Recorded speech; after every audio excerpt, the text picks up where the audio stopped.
The Australian Safari is Asia Pacific's ultimate off-road adventure, competing in both 2 and 4 wheels and traversing 5,500 kilometres across Western Australia's picturesque outback over 9 gruelling days. It's an epic journey that explores the vast expanses of Australia's largest state. It is the ultimate battle of man and machine against the forces of nature.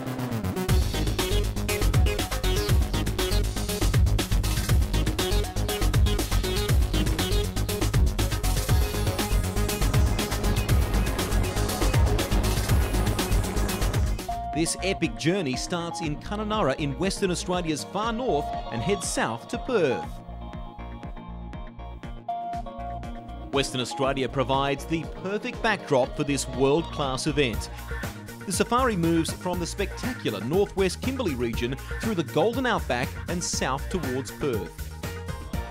The event takes in some of the world's most spectacular scenery, a dramatic landscape with breathtaking, untouched countryside. The area is world-renowned for its pristine remote wilderness and is blessed with a rich diversity of contrasting terrain. Western Australia is a staggering 2.5 million square kilometres, a single state the size of Western Europe and 3.5 times the size of Texas. After a gruelling 9 days, the field reaches the city of Perth, one of the most picturesque cities in the world.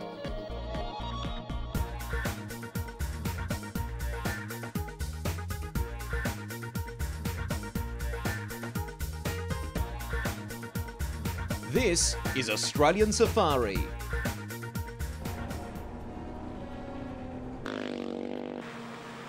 This is an overview of the event, a staggering 5,500 kilometres over 9 days, 23 cars, 81 bikes, and sleep is at an absolute premium.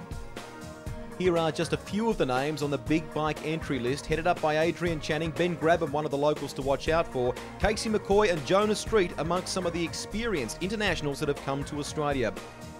Now in the auto or car division, John Hedericks is there, along with the Denhams, some very experienced campaigners and a variety of manufacturers represented. Plenty of nervous anticipation for the teams, the riders and the drivers. Final preparations. After months of tireless work on cars and motorcycles, it has all come down to this as they prepare to leave Kununurra for a 9-day marathon.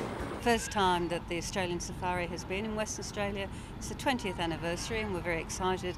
We've got beautiful Kununurra. I just hope they'll have a spectacular and pretty tough race at the same time. Adrian Channing, bike 2 aboard the KTM. He's from Broken Hill, the first to be waved away by Sheila McHale, the official starter for the Australian Safari. A great festival atmosphere as the teams make their way out of Kununurra, excited about their prospects on the long, uncertain road ahead.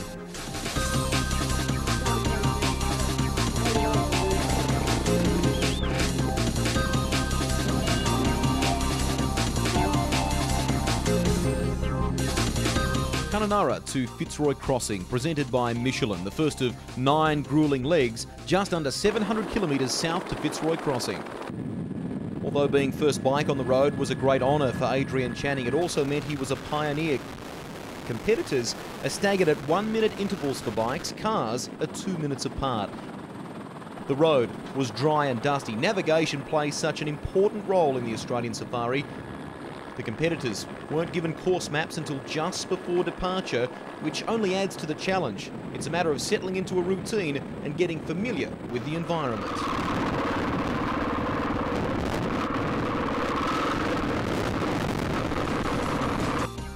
Many of our riders carried onboard cameras like that to give you a first-hand view of the course. Safari really is an endurance event.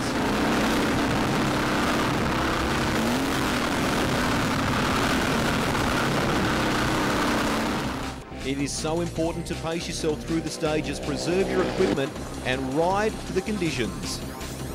We jump on board with Andrew Coker, teammate to Ben Grabham. He shows us the way.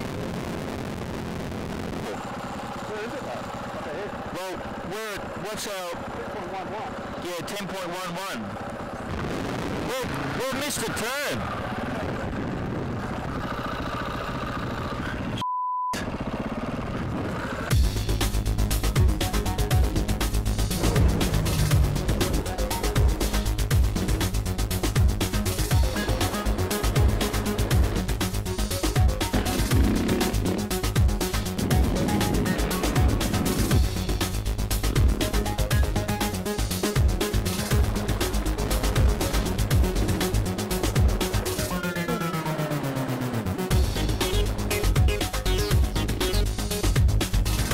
Good job by Terry Anderson. Lost earlier, but he's navigated his way back into the game in the bike division. Meanwhile, in the cars, they set off at 2-minute intervals. First to lead was John Heddericks in the PWR Holden Rodeo, an awesome car with 8 Australian Safari titles already under his belt. Heddericks came into the event as a strong favourite. He's known for his attention to detail and meticulous preparation. Very experienced co-driver in John Williams alongside him, and if they can make this car last, they could be hard to beat.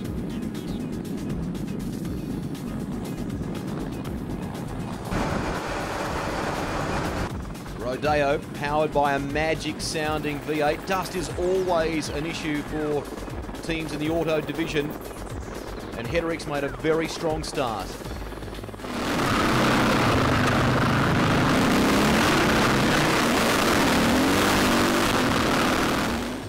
The other highly experienced campaigner in the auto division is Terry Denham. And together with his co-pilot son Michael, they will present a big threat to Heddericks. Denham has a fast car and he knows how to win this style of racing. First major casualty of the event, one of the bikes, number 27. It's Rob Pollard, who has come to grief early in the game. The first of many casualties as this course takes its toll. Thankfully, this event is very well organised, plenty of medical assistance on hand, and he was airlifted for further treatment. The helicopter boys play a critical role in servicing the event, especially in this vast, remote and harsh terrain.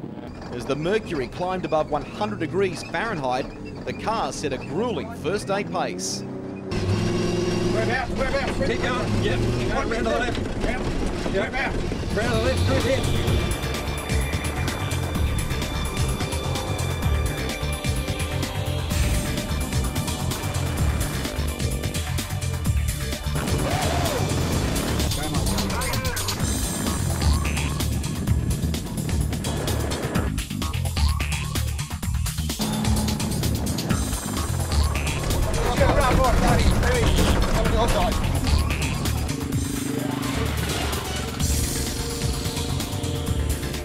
So at the end of a dramatic first day of competition, let's check the moto results. Ben Grabham, an outstanding job on the Honda CRF 450. Adrian Channing, who led the field away, is second. And young Jacob Smith is starring in his first Safari in the top 4. Here's the auto division results. John Heddericks on top.